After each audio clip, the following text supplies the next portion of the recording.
Que brócolos são mais saudáveis que batatas fritas, ainda que não sejam deliciosos, é algo que podemos dizer que toda a gente sabe. Toda a gente sabe também que os cães têm um faro apurado, que o metal derrete quando é aquecido, que é perigoso tomar banho imediatamente depois de se ter comido. Mas podemos dizer que todo este tipo de conhecimento é científico? Ou é algo diferente disso? Na verdade, esse tipo de conhecimento é aquilo que se chama conhecimento vulgar, ou senso comum. Com ele, contrasta-se o conhecimento científico. Então, o que é que distingue o conhecimento vulgar do conhecimento científico? É isso que temos que tentar perceber. O senso comum tem fronteiras muito indefinidas, pelo que nem sempre é fácil dizer o que está incluído neste género de conhecimento.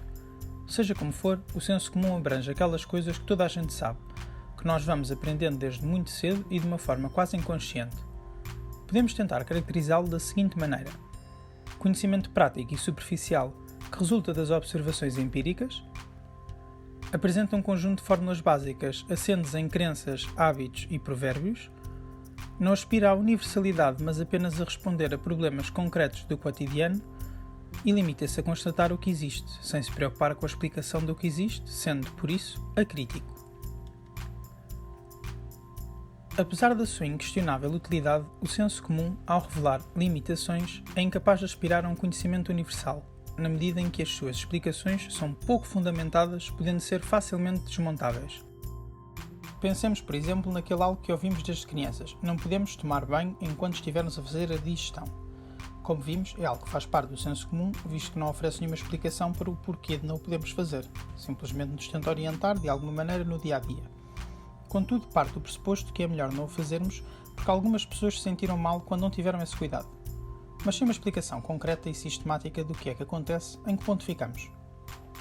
Daí a necessidade de se aceder a um outro tipo de conhecimento mais estruturado, que garante maior objetividade e precisão e que, dado o seu caráter de evidência, possa constituir-se como teoria. Referimos naturalmente ao conhecimento científico. O conhecimento científico é um tipo de conhecimento muito mais complexo do que o senso comum, na medida em que realiza um estudo mais aprofundado e rigoroso dos fenómenos, não se limitando a constatá-los de forma espontânea e passiva, mas procurando compreendê-los num sentido mais geral e abstrato. O conhecimento científico procura explicar não apenas os fenómenos, mas as causas e as consequências que deles derivam, no sentido de os prever e controlar, utilizando para isso um conjunto de procedimentos e metodologias específicas que vão muito além da simples observação empírica. Podemos caracterizar o conhecimento científico, então, da seguinte maneira: conhecimento teórico e aprofundado, obtido a partir da investigação metódica e sistemática, apresenta um conjunto de leis gerais e objetivas expressas numa linguagem específica e exata, procura descrever e explicar os fenómenos de forma a poder prevê-los e controlá-los, apresenta uma postura crítica e construtiva acerca do real, não se limitando a constatar o que existe. Retomemos o exemplo que consideramos: tomar banho enquanto fazemos a digestão. Em termos científicos, o que poderá acontecer para que uma pessoa se sinta mal numa situação dessas? No fundo, é simples. Enquanto estamos a fazer a digestão, para que se dê uma absorção dos nutrientes, a maior parte do nosso sangue aflui para o estômago e parte superior do intestino delgado durante 3-4 horas. Durante esse período de tempo, caso de alguma situação em que seja necessário um maior fluxo de sangue para alguma parte do corpo, como acontece no caso de a temperatura do corpo baixar bruscamente, não é dessa quantidade que se concentrou em redor do estômago que virá o sangue necessário, mas zonas como o cérebro, por exemplo. Daí a pessoa desmaiar nesse tipo de situações. Portanto, é bom darmos ouvidos à nossa mãe quando nos diz que é perigoso ir ao mar logo depois de termos comido, mas agora já sabemos o porquê.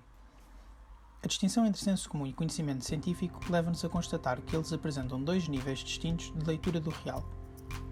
Enquanto o senso comum, muito embora as suas explicações sejam algo superficiais, subjetivas e pouco rigorosas, apresenta um conjunto de respostas práticas direcionadas para responder aos problemas do cotidiano, o conhecimento científico é um tipo de conhecimento mais teórico e sistematizado, sujeito a um conjunto de procedimentos e regras de investigação, cuja finalidade essencial reside em explicar os fenómenos conceptualmente, procurando identificar as suas causas.